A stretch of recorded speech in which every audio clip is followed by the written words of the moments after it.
Now, this request from Mayor Lucas comes as housing advocates warn the Metro doesn't have the capacity to serve the 50,000 estimated households that are at risk of homelessness right now. 41 Action News reporter Andres Gutierrez spoke with one of the organizations trying to help.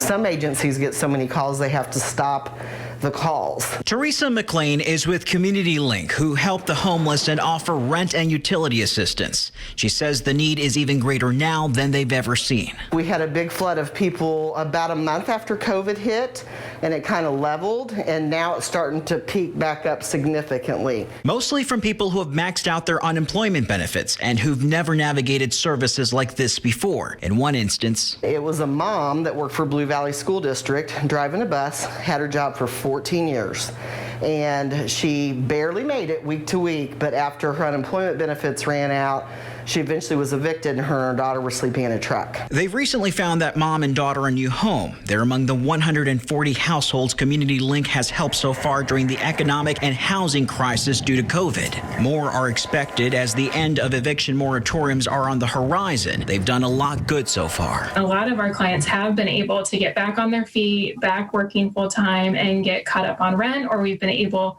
to use that extra time to settle with landlords and come up with some solution. Which is why housing advocates hope they're extended. It's much cheaper to try to help that family while they're still in the household, while they're still in the home, give them some case management and give them some financial assistance before they're completely homeless. In Kansas City, Andres Gutierrez, 41 Action News. The president of Kansas City's Regional Housing Alliance says the moratorium does not solve the problem. There are housing providers who would have to go up to 15 months without a rent payment, and we know that's not sustainable. And the other side of that people are not looking at, which they need to pay attention to, is the fact that at the end of it, the tenant will now have thousands of dollars in past due rent that comes due all at once. Instead, they're fighting for more rental assistance programs and funding to help both tenants and landlords. Anywhere from 41,000 people to more than 86,000 people could face eviction next month in Missouri alone.